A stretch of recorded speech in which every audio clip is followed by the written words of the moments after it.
Man, I hope you guys are ready to just blow up your Instagram. Okay. As you all know, we went live a couple weeks ago with a direct Instagram integration, and now we have deepened our integration with them with a new feature that I hope you guys are going to love. Basically, right now you're pushing out content that you create. It's wonderful. People do love it, I'm sure. But there's nothing better than genuine user generated content. It shows people that your customers love your brand enough to create their own content and push it into your feed. And that's what we're allowing you to do now. You have complete automation, not only on publishing your own content at the right time, to your feeds, but also you have the ability to collect user generated content, photos, and videos, and directly publish them to your Instagram feed when you approve that content. Totally automated. And I'm going to show you how to set it up right now. So this works on our photo contests, our photo galleries, our video contests, and our video galleries. So let's go create a photo contest. Rumor has it Mother's Day is coming up pretty soon. So let's go create a Mother's Day photo contest. So I'm going to click photo and contest just to filter this down a bit. So let's create the Mother's Day campaign using this template.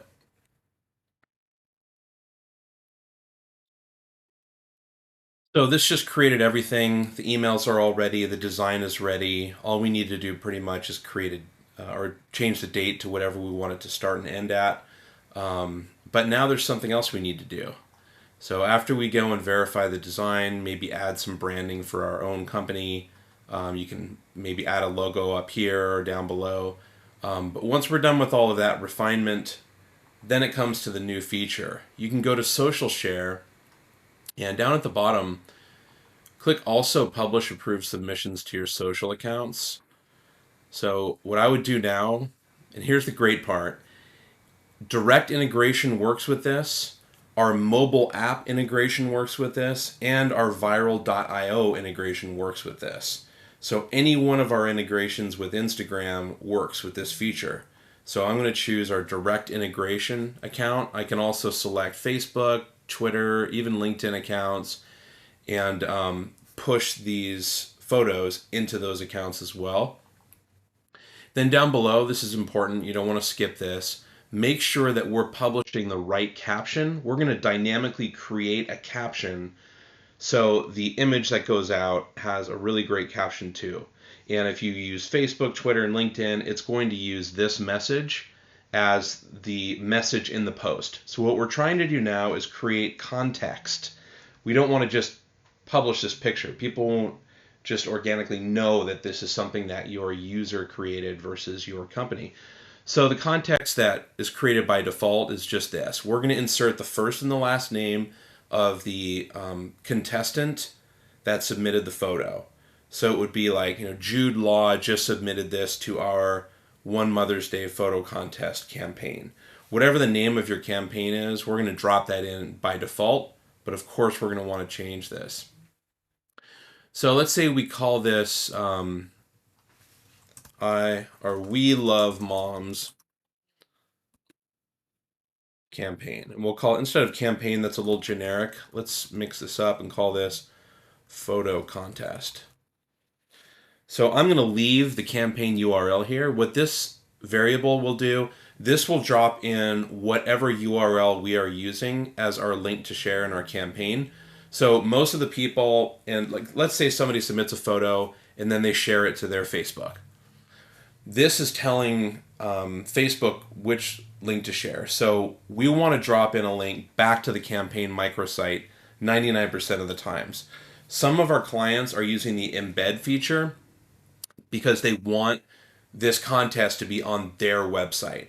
So if you're doing that and you have the entire campaign running on a page of your website, go ahead and use this option and drop in the URL of the page where the campaign is embedded.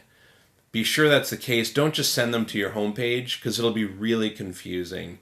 Now when your customers are entering the contest and sharing this link, telling their friends to go and vote for their photo, it's going to send them to your homepage. Now they're going to have to navigate around and try to find where the contest is. So it's better to just either send them directly to the page on your website that has the campaign embedded, or just send them to the campaign microsite. This is the best because it's fully mobile responsive, it looks great, and it works wonderfully.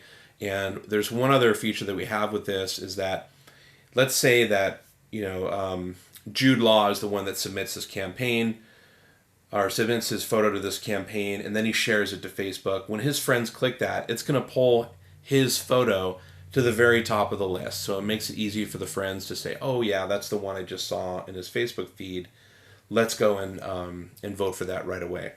So that feature works on the campaign microsite. It may or may not work if you embed the campaign, depending on your website's code. It might get buried behind all of the code that you have on your own website. Guaranteed to work on the microsite. That's why we recommend it. Anyway, getting back down here, let's check this out now. We have First Last. Just submitted this to our We Love Moms photo contest. And then it's going to drop in a link back to that campaign microsite. So we're basically giving each contestant some visibility on our corporate Instagram feed and whatever social feeds that we manage. We also want to push that out to. And we're done. So once we launch this campaign, now when they submit their entry, it's going to have this nicely manicured caption that goes out with it. It's going to include attribution to them. If you're concerned about giving their first and last name due to privacy, depending on the nature of your product, people might not want their name fully associated with it, depending on whatever it is that you're selling. If it's a sensitive thing like that, just change it to first name or even get rid of the name altogether. That is your option. So now in this case, if Jude Law submitted, it would just say Jude just submitted this. So you still have that personal impact, but you aren't revealing who the person is by first and last name. As always, I look forward to seeing what you guys put together with this. If you have any questions, you can always reach out to us in chat by clicking the link in the bottom right.